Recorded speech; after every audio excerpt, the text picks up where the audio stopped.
look at this. You're living the life when you have a pile of inner tubes under your trampoline. I picked these up on Craigslist, a pile of them from some old timer for a pretty good price. All rubber truck tubes are getting harder to find nowadays, but one of the greatest things ever is to tie one of these to a rope and yank it around by a boat. We were out boating last weekend and we had no way to do that, so let me show you an invention for adapting a regular inner tube to a rope so you can yank it around. So, this idea may not be perfect, but it's cheap, and I think it'll work. First things first, let's gas her up.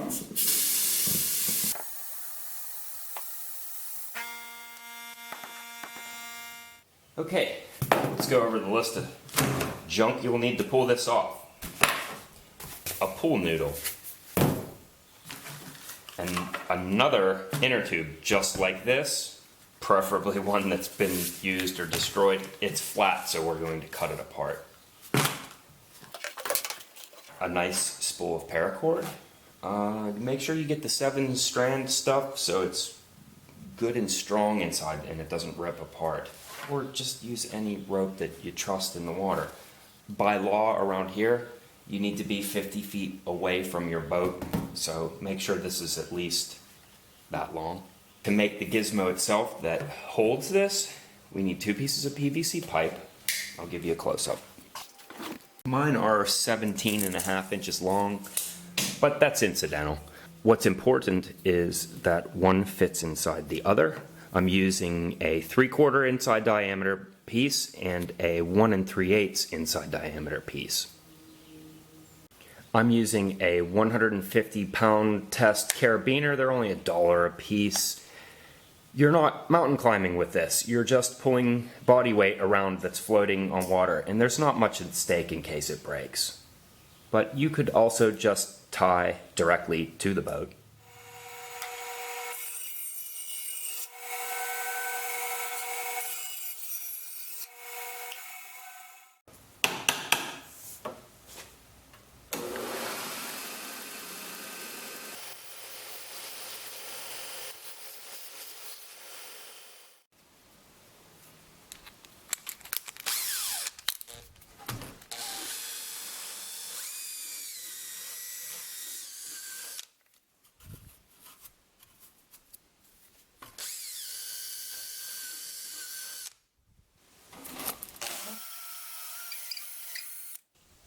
PVC sands really well. What I'm making here is just a way to wrap up my cord. It's a spool. But the lesson is important for you to remember because the part that touches the inner tube is soft rubber and you don't want any sharp edges. So sand it really well.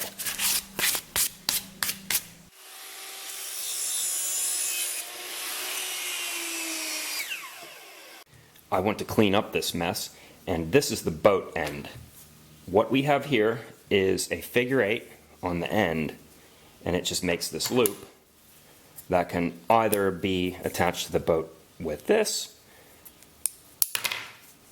or you could just tie it through.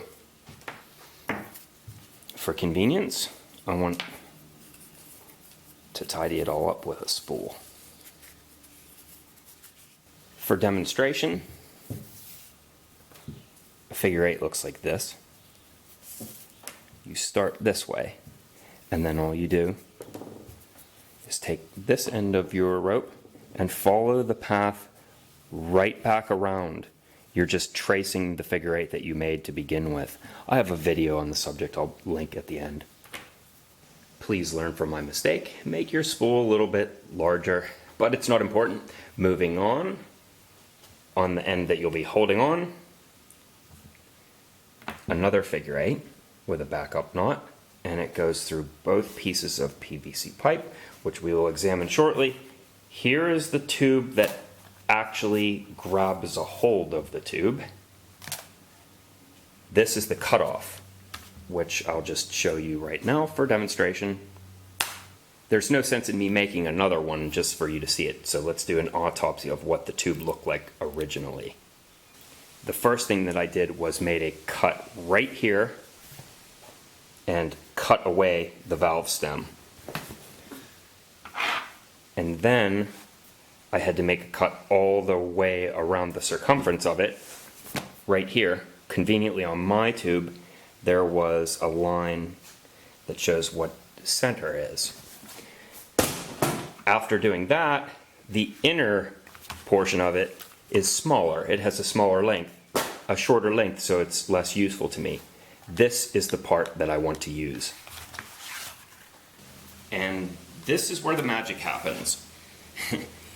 The mechanical advantage that we gain from this thing is what makes this all possible. So look how it fits together.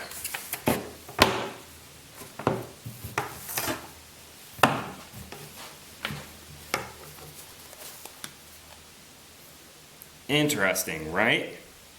Now we see that the loop just goes through this part, which you could think of, I guess you could use this for water skiing if you wanted. Now look what we do. This is the important part of our tube. Fold this one first. Well, put the tube around it. Fold this one first. This one second. We just want about 4 inches coming through of excess. Also, these red lines keep it approximately centered. Now here's our piece of PVC, sanded nice and smooth on its cuts so that it can't damage the tube.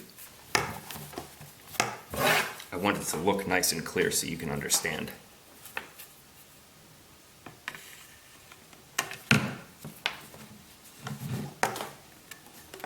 It goes over all 4 layers. And yes, this still works even after it gets wet. I did test it. That was not the cleanest installation because I didn't get it centered. It's kind of hard to demonstrate for the camera. I'll try it again on the tube and show you.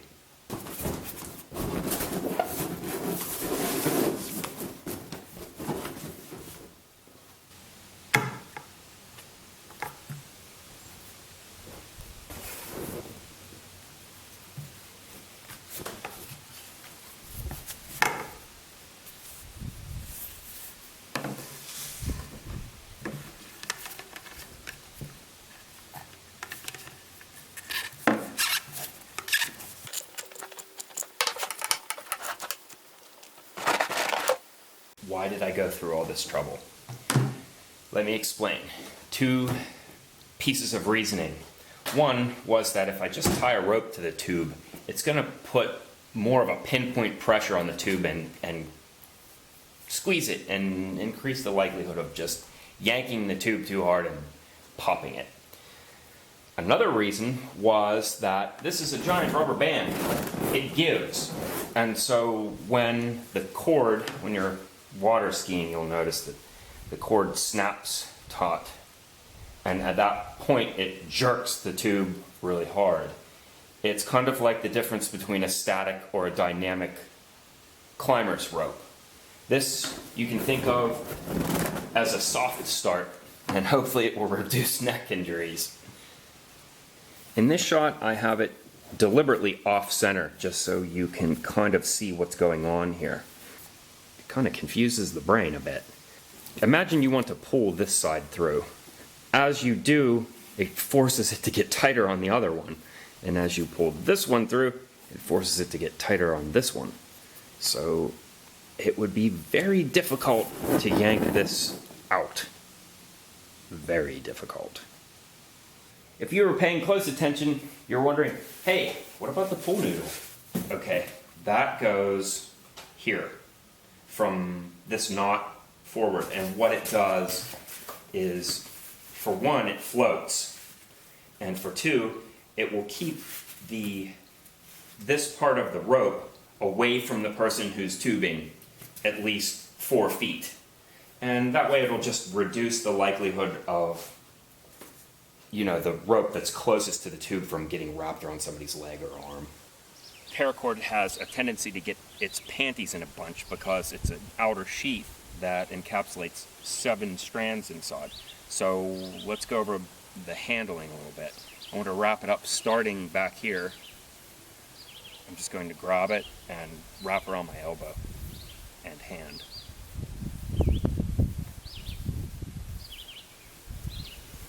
That way, as I wrap, it works the kinks out this way, and it makes it nice and flat.